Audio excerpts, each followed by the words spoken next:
Welcome, everyone. I'm your host, Jason, back with the first episode of Emotions of 2020. And I'll just go ahead and address. I was sitting down with some of my people from the different shows that I manage and different shows I produce. And if you guys didn't know, essentially, I do have people who occasionally help with this show, and my cohort, who primarily runs the other show that we do, RCR. So this one has been kind of in limbo for the longest. We still do episodes regularly, but didn't really have a purpose, you know what I mean? I said this new year I was going to sit down, decide whether I was going to keep it going or not. I know I flirted with it earlier, but I decided to keep it going. And it's going to be a weird ride, I will tell you that, because I got to get a lot out there, and it's going to be solo. I've told my team people I'm doing it solo, 100%. Like, I might have, I'm going to have guests and stuff, obviously, still, but I mean, solo as in I'm not going to rely on other people for content. I'm not going to rely on people for guests and stuff, because that sounds like a terrible idea. And I've heard that doing solo shows is really hard. Never really done one. I know we're doing solo episodes, but not a solo show. So we'll see what happens. One reason is this show is actually extremely fun for me to do. I really love this show, honestly. Even if I do solo shows, I still get good responses from people, like, on emails and stuff, which is so crazy. Like, I've got a lot of people hitting me up, being like, hey, yo, when's the episode coming out? And I actually really appreciate that. So, I'm going to keep it going. That's been the decision that has been decided today. But anyway, I'm going to do something a little different. A lot of these shows have, like, big major topics, and I kind of want to get away from that. I kind of want to just talk about stuff that's happened during the week. I know it's, like, less structured and kind of harder to do, but whatever. So, something weird happened to me this week. It's really strange. And it got me thinking about, like, communication between couples. Okay? I have great communication with my partner. We really do. Like, whenever somebody tries to hit on one of us or something like that, we immediately tell the other person. Things like that. We don't keep secrets. If I had a passcode on my phone, my lady would know, but I don't really. I have passcodes to my apps. They're not stored. I don't do that backup store app password thing. I don't do that. I mean, she knows those. But to the actual phone, no. I don't have any incriminating pictures or anything crazy like that. I ain't got none of that stuff. I'm weird. I don't take pictures. And I know her passwords and stuff.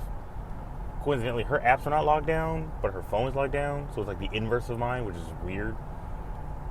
But anyway, the weird thing that happened this week was one of our mutual friends contacted us and asked her, would she be interested in helping him out with a threesome? And clearly, my girlfriend, being my girlfriend, was like, no, if you're not my man, I'm not doing that for you, which is the correct thing to say, But his response had me crying, freaking laughing. This man right here, right? He said, oh, you misunderstand me. I'm not asking you to join me and my girl with her threesome. I'm asking him to join. First thought that she said was, I didn't know you were gay and or bi. Bi is what she was going for, but she picked it up for me. And he said, no. She wants to experience two dudes because she's never experienced two dudes before, or a girl ever. So I'm trying to knock that out first, because I don't think it'd be appropriate to ask you to mess with this girl, because I don't want to hop skip your guy. So my girlfriend didn't pick this up, but essentially what this man is saying is, my girl's never experienced this, so I'm going to borrow your dude to mess with this rando, and later, hopefully, I can borrow you so she can experience something, and maybe I get something too, which is wild. That's crazy. First off, I'm flattered, really, that I'd be the first person to go to. Flattered, absolutely flattered. Two things: I have seen this man have sex before, like video. Yeah, I wasn't there in the room, even though I wouldn't care if I was. Manny's working on his cardio, dripping sweat, buckets.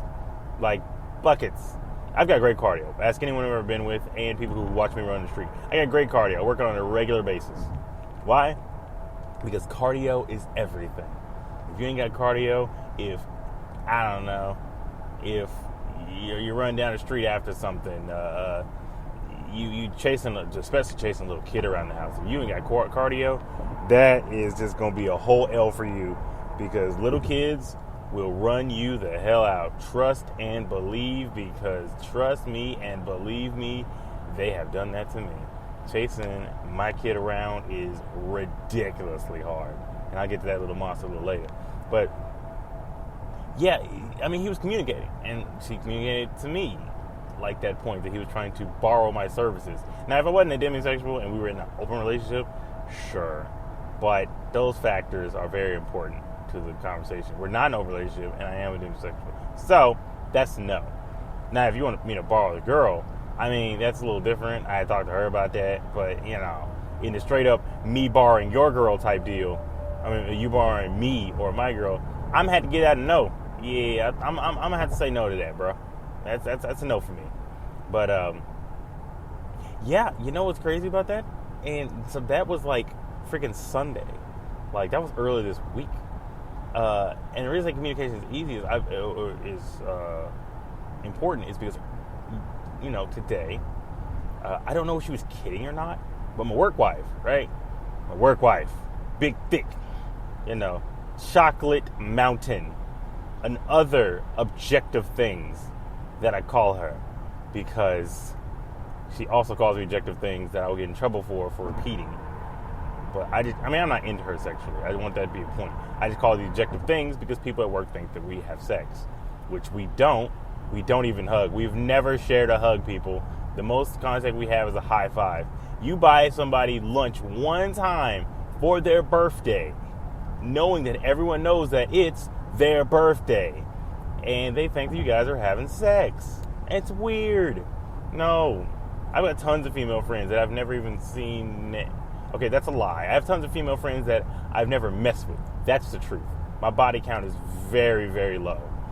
But, low statistically, you know, for the factors of, like, you know, being in this city, being in, like, a dense populated area, things like that. Like, but whatever. I'm not a hoe, even though slut shaming is stupid. But anyway, she informed me that her and her significant other are having horrible, horrible communication skills, right? Like, they just ain't talking, right? And I was like, you know, maybe you should go to therapy, because that's a thing, like, that I will most likely have to go with my lady, because our communication skills, though good, need work, like everyone's does. And she's like, no, I tried going to that. He says, I tried going to that. Some sessions, he says the therapist is ganging on him. Some, I think, the therapist is ganging on me. So we stopped going. I said, oh, well, how many sessions did you make? She said 3. Sorry, little lady. 3 is not enough. You know what 3 sessions of therapy means? It means your fucking check cleared. That's all that means. That means that I can start booking you regularly. Did you know that? That, like, when you get more than 3 sessions, like, the therapist that I saw a long while back said that after you get 3 sessions, I can put you on an auto scale where we meet every 2 weeks on a certain day. And yes, a lot of therapists will say that they're already on that, but they're really not. They'll book you once and then bring you back for a second time. But if you come back for that second time, they're like, all right, cool. Once that third one hits, now you're on auto. Now you're on the calendar. If you notice that after that second time, your time gets more uniform. Because I remember when I had to take one of my friends on that, sometimes it'd be a Wednesday, a Friday, a Thursday, a Tuesday. But at that third or fourth time, it's always Monday, which is interesting. But anyway, back to her. So work wife, right? Work wife, and I'm going to call him douche husband, right? Work wife and douche husband. The douche husband was telling her that she needs to work harder to please him because he needs to be pleased. And he even admitted that he is a high-maintenance husband and he needs to be pleased. What the hell? Listen, I understand where he's coming from. Hear me out. I understand where he's coming from because I like to be pleased too. Would I like to come home and see a naked, big-booty girl serving me a steak and my favorite margarita? Abso-fucking-lutely. But is that realistic? Abso-fucking-lutely not. There is no way in the world that I would ask my girlfriend to do that thing, because she may do it once, but she's not gonna do it all the time. This man demands sex whenever he wants. He demands blowjobs whenever he wants. He demands her undivided attention, but he doesn't reciprocate any of that thing. What kind of bullshit is that? Listen, I have a higher sex drive than my lady. That's just what it is. And that's relatively normal.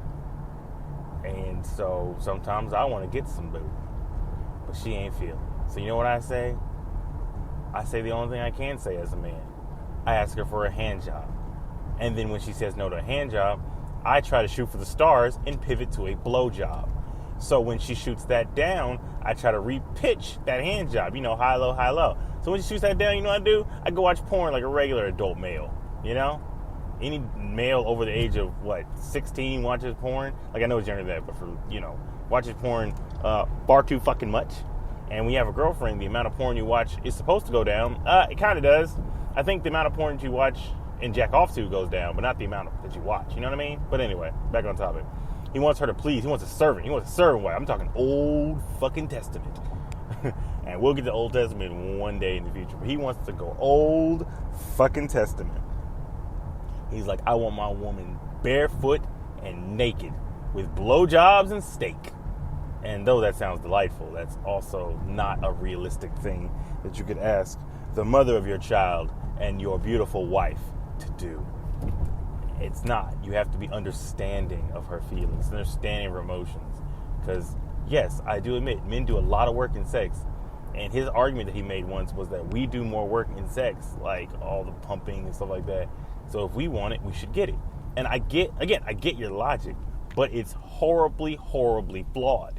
You are insinuating that that our penis, which can recover within hours of usage, is the same equivalent to a vagina that can be hurt for days on end. I know a year or so back, I quote-unquote split my girlfriend's vagina. Like, I'm a dude who doesn't know the anatomy of a girl too well, but when she says split and she says bleed and there's some blood, I think I split it. I have to take her word for it because she lives with that part of her body and I live next to it.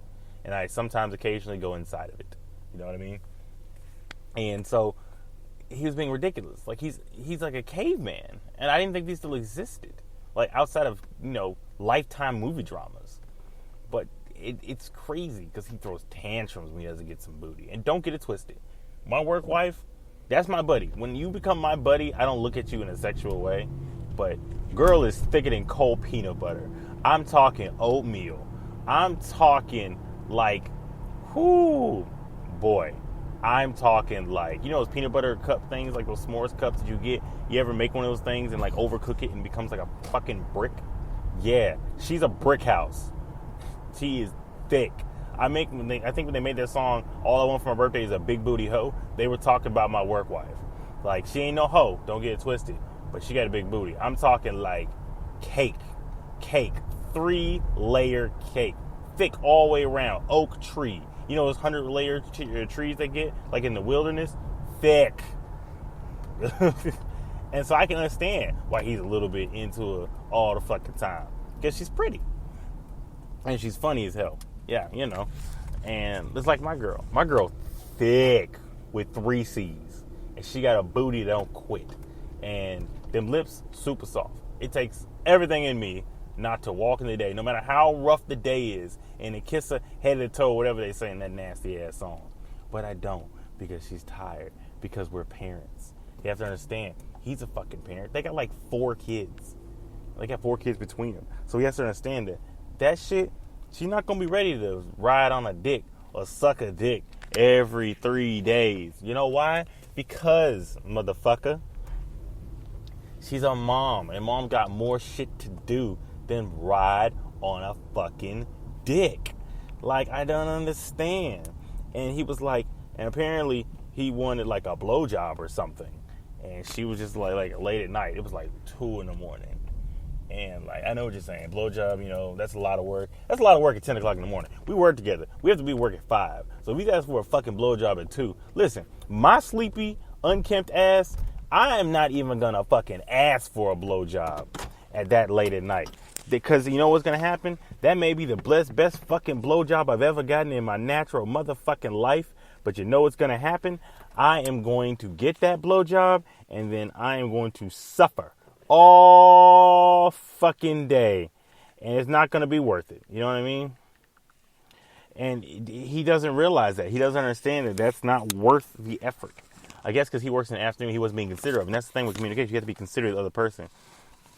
Like, for example, right? Me and my girl, we toyed around with the idea of being open a while ago. You know what I mean? We toyed around with it, kicked the rocks around, just because we like conversation. We were watching a documentary about it. And that's generally how we decide a lot of things. I remember a couple years ago, I was with another girl and we saw polyamorous relationships. We kicked the ideas around about it because we were watching marathons of TV shows about that. I mean, that happens. TV shows don't influence you to do things, but they at least pop the idea into your head. You know what I mean? We kicked around the idea, and we discovered? We discovered that it would never fucking work. And let me explain to you why it would never fucking work from both sides of the aisle. On my side of the fucking aisle, we have this. I am a relatively jealous person, meaning in that scenario, I wouldn't care if she was out just having sex with other people. You know what I mean? That doesn't, it bothers me, but it doesn't bother me the same way other people are bothered. You know what I mean? Other people are like, I can't believe this happened. I can't believe this, blah, blah, blah. Because I have seen a lot of my male friends and strangers, real life people have sex, and their sex game ain't nowhere near mine. I'm not boasting.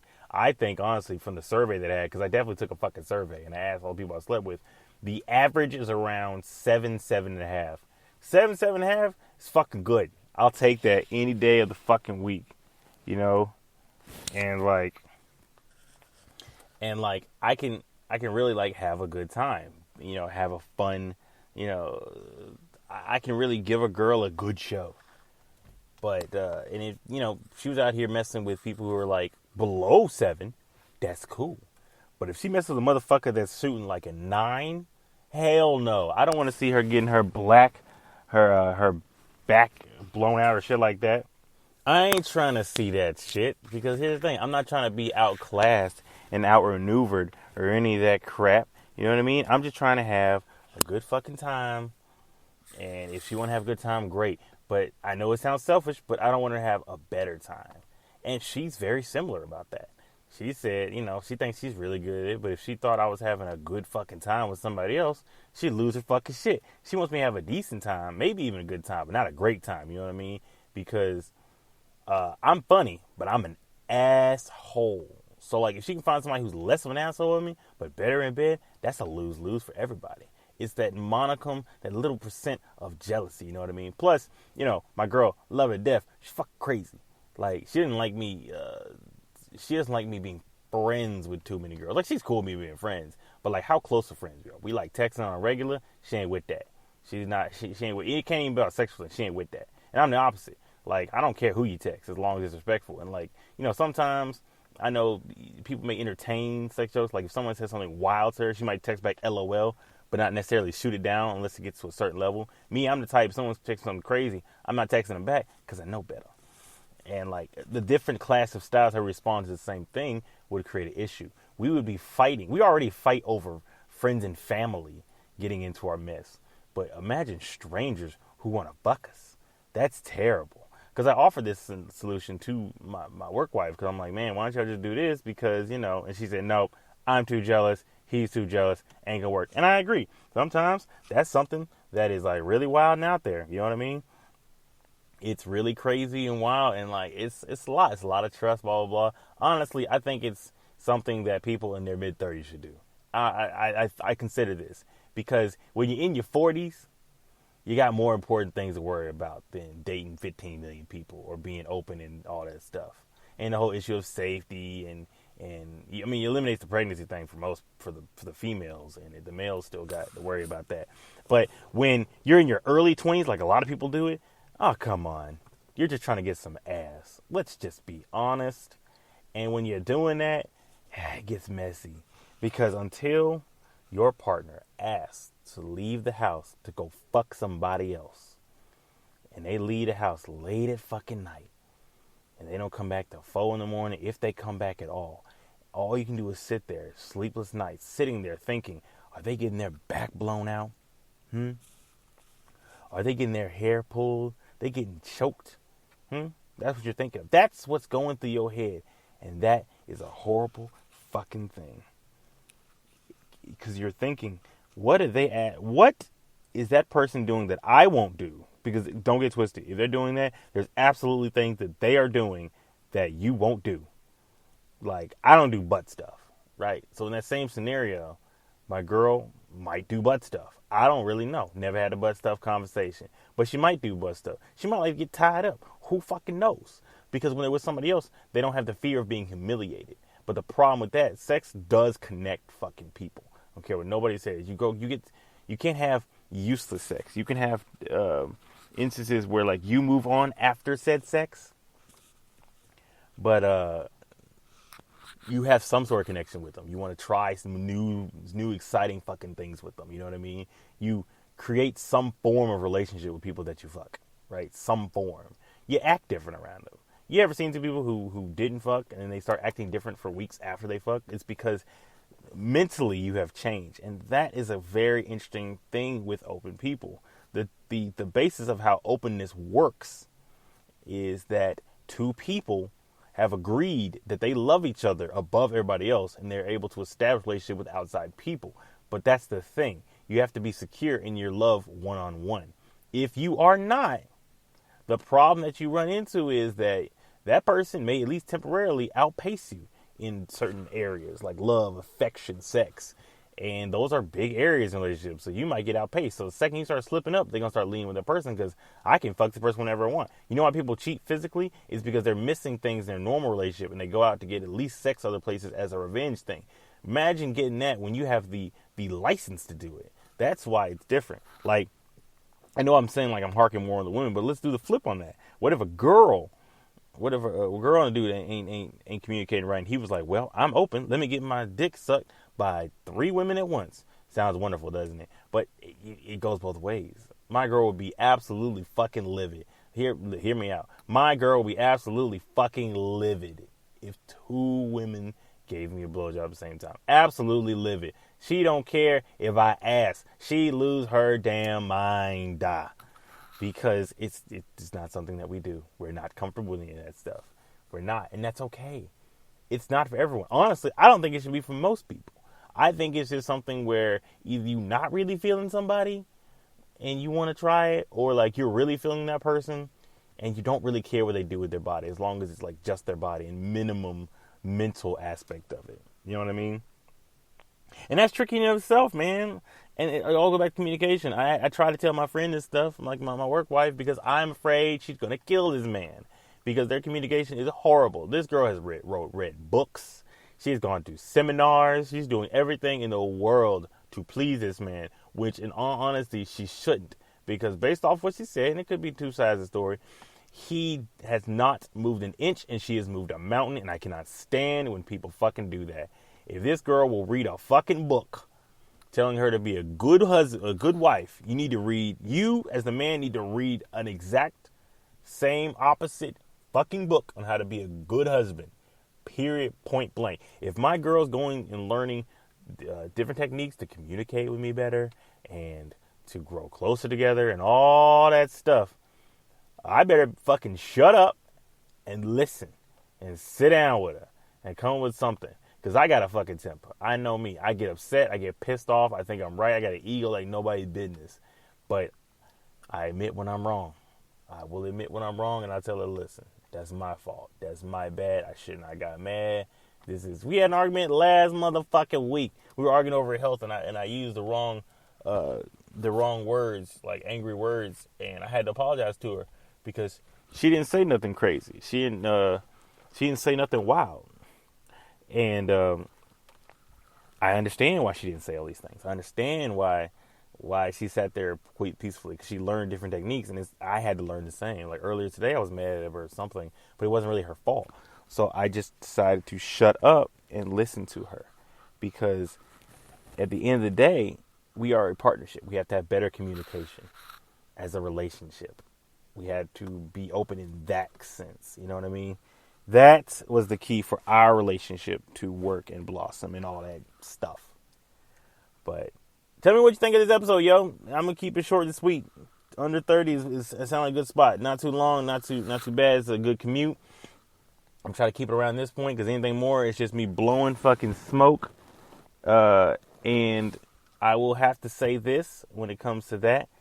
I have been your host, Jason Sean motherfucking Kyle, or Carl. And I would like to formally announce that officially, I got my editor on board. She's going to start editing in February. So my book, my science fiction, or it should be referred to as fiction, my fiction book is coming out in March. It's going to be great. And my nonfiction book, that's supposed to come out in June. That one's going to be an interesting thing, because it's gonna be pretty much encompassing a lot of the topics that we talked about on this show, like a lot of the good, a lot of the bad, ups, down, all that bullshit. It's gonna be great, and I think I'm gonna promptly name that one. I'm gonna go ahead and call it now. I'm gonna call it Emotion Shit after this podcast. This pretty successful podcast. It gave me the idea to write this thing. I'm already halfway done with it, but I'm pausing it to finish up the fiction book. But I think that's going to be great. Also, you need to check out Miss Haven Rain. She has just started a Patreon, Haven, HAEVYN_REYHNE. Please check it out. It's actually she got some dope merchandise, honestly. And you get to see some of her great stuff she does on YouTube, like her bloopers and stuff like that. Please check her out. That's literally my best friend. That's my road dog. She's fucking awesome. Point blank period. Check it out.